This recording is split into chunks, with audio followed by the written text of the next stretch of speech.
Truth about Red Bull and Mercedes' new penalty fear. After it was suggested that Porsche would try to enter the championship picture as a team next season and partner with the outright leaders, Mercedes and Ferrari might slip even further behind Red Bull in the title fight. Porsche and Audi are said to be joining Formula 1 before the 2023 season for a variety of potential reasons. Red Bull is rumored to be Porsche's partner as they consider their entry into the sport, which was confirmed by the automaker. Welcome back to our channel. In this video, we will be talking about the truth about Red Bull and Mercedes' new penalty fear. If you haven't subscribed to our channel, you can do so by clicking here. After Porsche executive Oliver Blume said he didn't mind drag racing rules, Vice Chairman Lutz Maschke stoked the flames by suggesting a partnership with the Austrian-based team. The drought regulations are welcome according to Porsche's CEO, and if they compete in the top division of racing, they do so with a capable partner. Mercedes and new teams. With just Haas remains of the 4 new teams that have joined the grid since 2010, Mercedes driver Lewis Hamilton acknowledged that it would be fantastic to have new teams. Hamilton claimed that he had known about it for a very long time and that he thinks it's fantastic that the sport will receive new manufacturers, especially given how many teams there are that have the potential to be the best teams but are their client teams. They welcomed them in because he believes it will be wonderful going forward. Long-term planning and preparation have always been huge priorities for Red Bull, and that trend is anticipated to persist. In May, Horner hinted at their future ambitions, saying that Red Bull has a very interesting project to work on over the following 5 years. In terms of their preparation, Horner added they are on track. The first Red Bull engine will run on the dyno by the end of the year, and they will move into their new facility in May. They're moving forward quite well and the project is very exciting. They have drawn some incredible talent from around the business. While 2026 may seem far off now that a new chapter has begun, it is much closer than you might imagine.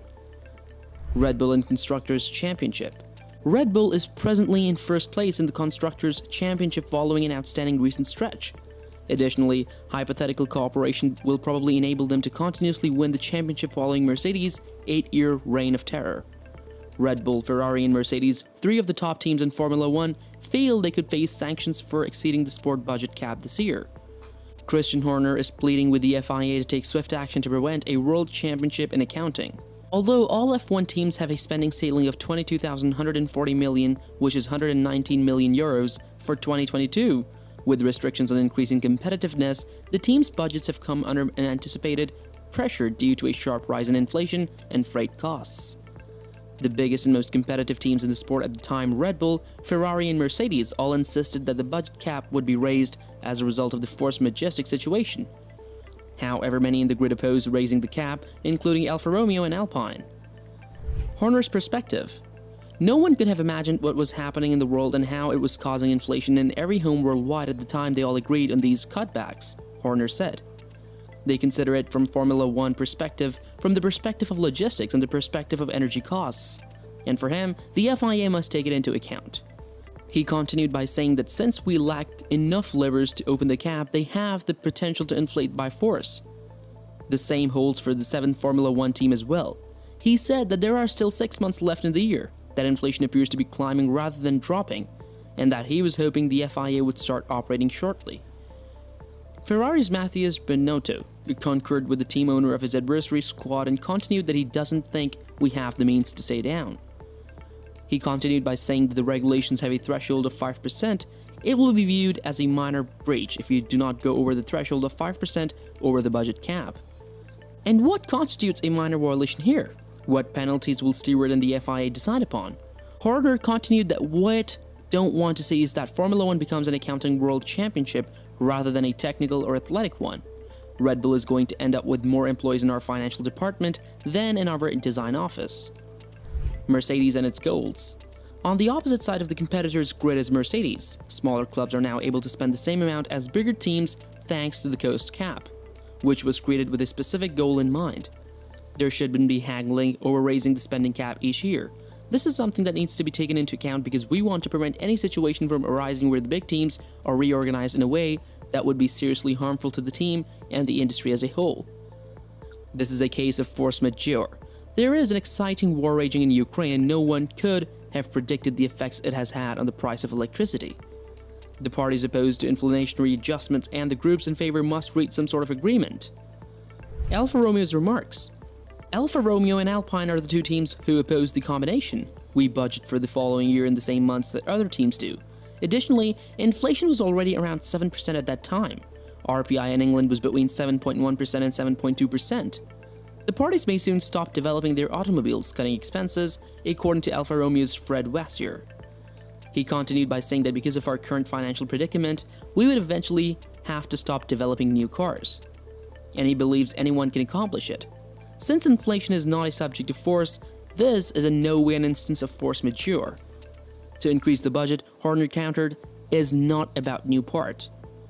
He continued by saying that especially in comparison to a typical season, they didn't present a lot of new stuff. Naturally, they're attempting to be quite picky about the parts we provide. It's an entirely different tactic and way of doing things. He added that they require swift and transparent communication. Because it was never the intention of the budget cap, to put it simply, the ransom is not justified by a few parties that are most likely ineffective. The budget constraint was put in place to prevent the top clubs from going on a spending binge. Does Red Bull have the upper hand? Charles Leclerc also has some ground to make up after 2 dismal races. But according to Klein, Red Bull is in a better position for the following 2 races. He emphasizes that while Red Bull had the advantage in terms of strategy and tire degradation, Monaco had the faster pace in both Spain and Monaco. He explained that 2 high-speed tracks, Baku and Montreal, are coming up and he would prefer those. Verstappen, who spent the week trying to find the proper balance, did worse than Perez in the Monaco Grand Prix. But according to Klein, Perez can't make his teammates' life tough through the tournament. Max may have simply lacked a tiny bit of car confidence. This is a setup issue that will be resolved as the car develops.